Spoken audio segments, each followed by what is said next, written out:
Salve, salve, gente boa! E aí, tudo bem? Seja bem-vindo, muito bem-vindo ao canal. Nesse vídeo nós vamos falar a respeito do seguinte: entenda quem realmente é o Senhor. Fica comigo até o final, não sai daí.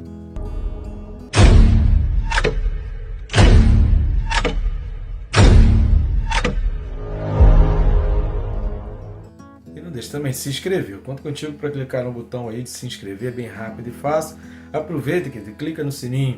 Por que clicar no sininho? Isso vai te disciplinar, vai te ajudar. Esse lembretezinho, essa notificação vai te ajudar a lembrar que você precisa estudar a palavra de Deus. E aí você não deixa passar a oportunidade. Não precisa desses avisos, a vida é muita corrida, um corre-corre, muita correria, muitas atividades. É difícil a gente conseguir parar. Então a gente precisa desse impulso, essa motivação para a gente estar estudando a palavra. Nada melhor do que essa notificação aí. São todas notificações chatas, pelo menos uma que seja importante. Conto contigo também para curtir, comentar e compartilhar.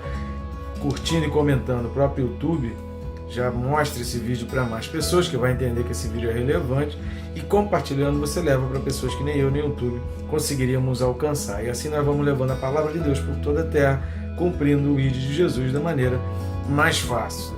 Uns vão, outros compartilham, outros fazem vídeo, e a gente consegue ir a vários lugares de diversas maneiras. O mundo hoje permite e nos dá alternativas para isso. Vamos juntando essa missão? Texto desse vídeo, Hebreus capítulo 2, versículo 5. Hebreus 2, versículo 5 diz assim: pois não foi a anjos que sujeitou o mundo que há de vir, sobre o qual estamos falando. Glória a Deus, né? Do 5 aí até o 9, na realidade, é um bloco só. Por isso é muito importante que você identifique esses textos, mas que você, ao final, você junte todos os vídeos para que você tenha, então, aí uma compreensão maior. É um bloco só, na realidade, até o 18 também vai dar uma continuada, mas até o 9 vai abordar uma parte do assunto, do 10 em diante aborda outra.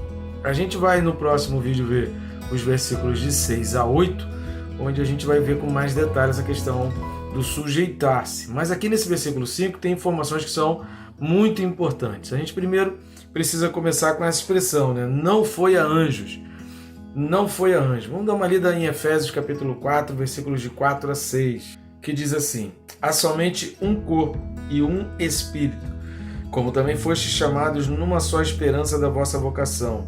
Há um só Senhor, uma só fé, um só batismo, um só Deus e Pai de todos, o qual é sobre todos, age por meio de todos e está em todos. É óbvio que aqui está falando dentro de um contexto daqueles que se esforçam diligentemente, e está falando daqueles que, esse todos aqui, conforme está no versículo 1, que são dignos da vocação, aqui são chamados. Então, aqueles que são dignos da vocação, Deus está em todos. Agora, é óbvio que Deus ele quer ter o controle, ele quer ter uma ajuda, ele quer impulsionar, ele quer dirigir, ele quer a felicidade, mas às vezes a gente despreza e deixa Deus um pouco de lado. Então, esse primeiro ponto que a gente vai falar é porque o autor a Hebreus ele vai novamente ressaltar, lembrando que também nesse capítulo 2 ele vai abordar muito essa ideia de que Jesus Cristo está superior aos anjos. Então aqui ele vai falar, não foi a anjo. E ele está falando da sujeição do mundo que há de vir, o mundo relacionado à salvação, e a salvação que nos leva para o reino eterno, para a glória eterna, que leva para o céu.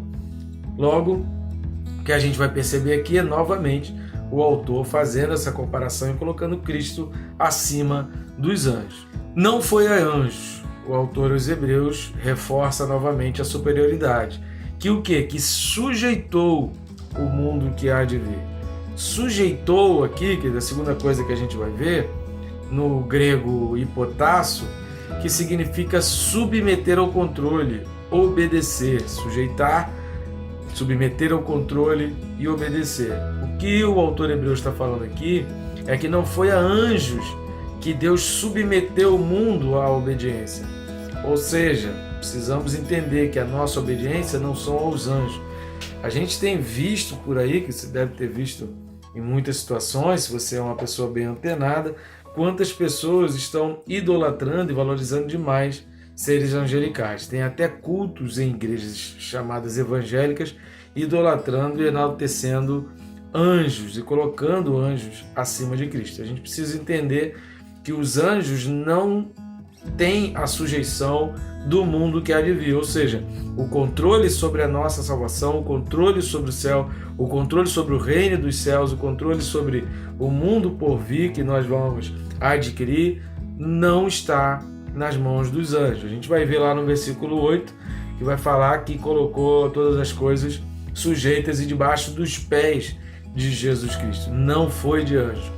A gente precisa entender que os anjos não têm esse controle, os anjos não têm esse poder, os anjos não têm o domínio sobre o mundo por vir. Está totalmente no controle de Deus.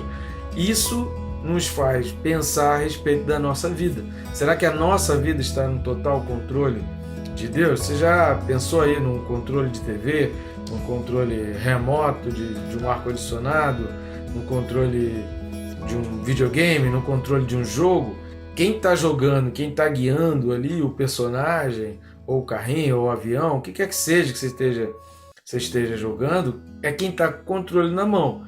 Todos os movimentos vão ser seguidos por aquele que detém o controle. Uma outra pessoa que está olhando, mas não detém o controle, ela não tem interferência. Ela não pode interferir naquele jogo porque ela não tem um controle sobre aquele jogo. Mesma coisa um ar-condicionado. Quem tem o controle na mão tem o poder de interferir, aumentar, baixar a temperatura, diminuir, desligar, acabar. Ele tem o poder disso. Nós precisamos entender, relacionados ao reino de Deus, quem tem o poder é Cristo. Quem tem o poder é Deus. É como Paulo está falando. Há um só Deus e Pai, o qual é sobre todos, age por meio de todos. Logo, nós somos instrumentos, ao ser usados por Deus, nós somos instrumentos, nós somos meios de Deus agir e está em todos. Sujeitar significa que Deus tem o controle, Deus assume o controle. E essa é a reflexão que nós precisamos fazer. Será que realmente Deus tem o controle da nossa vida? Será que a nossa vida está realmente totalmente sujeita a Deus? Precisamos repensar nisso, porque vira e mexe numa situação qualquer da vida, num momento em que a gente precisa tomar uma decisão rápida, resolver algumas coisas, a gente vai lá e passa a mão no controle e acha que sabe de tudo, deixa com a gente é que sabe, a gente é que faz, a gente é que sabe o certo, a gente é que sabe a decisão correta para tomar, e a gente não pede a Deus. Imagina, você está do lado de alguém que tem o controle do ar. Você fala, poxa, pode diminuir a temperatura? Pode aumentar a temperatura? Pode aumentar a velocidade? Pode botar para girar? Pode fazer isso? Você vai pedir a quem tem o controle. Agora, o que acontece é que nós somos tão abusados que nós passamos a mão no controle e queremos assumir o total controle. O autor dos Hebreus está falando aqui que o mundo que é por vir, o reino de Deus, o reino dos céus, não está sujeito a anjos. Anjos não têm o poder, não têm o domínio, não têm o controle, só Jesus Cristo. E a terceira coisa que a gente vai observar é quando está falando aqui, estamos falando. Ou seja, o mundo que há de vir sobre o qual estamos falando. Tudo aquilo que a gente viu aqui no início do capítulo 2 e também no final do capítulo 1 está relacionado ao mundo por vir. Por quê? Nós não podemos de jeito nenhum desassociar salvação do mundo por vir. Falar em salvação não é algo restrito somente a esta terra. Assista o vídeo anterior se você não assistiu, para você entender melhor. Falar de salvação, nós não estamos falando desse mundo, nós não estamos falando desse tempo, nós não estamos falando do que nós estamos vivendo, nós estamos falando do futuro, do reino de Deus, do reino que há de vir. Não tem como desassociar, separar isso. Falou de salvação, falou do mundo por vir. E a grande questão que a gente tem é essa: a gente entende quem realmente é o Senhor?